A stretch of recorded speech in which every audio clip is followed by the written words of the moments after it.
Сейчас наши артисты подготавливают себя к классическому уроку. После класса мы спустимся на сцену, проведем репетицию.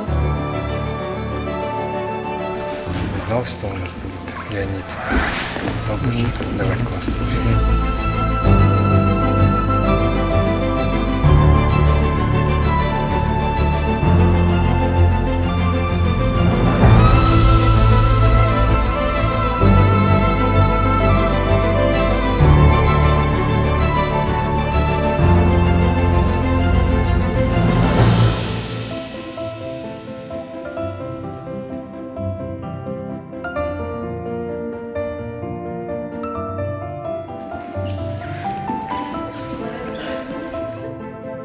И я вспоминала, когда я училась, тоже так занималась.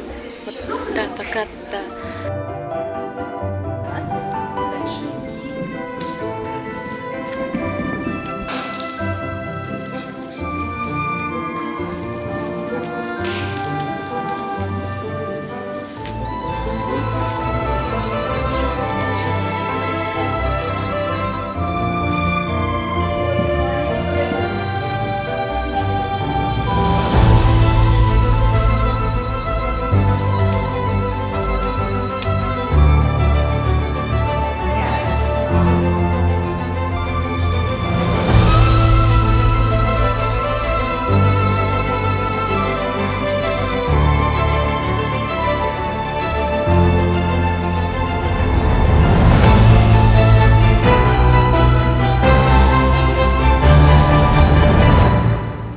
Всем удачи, успехов.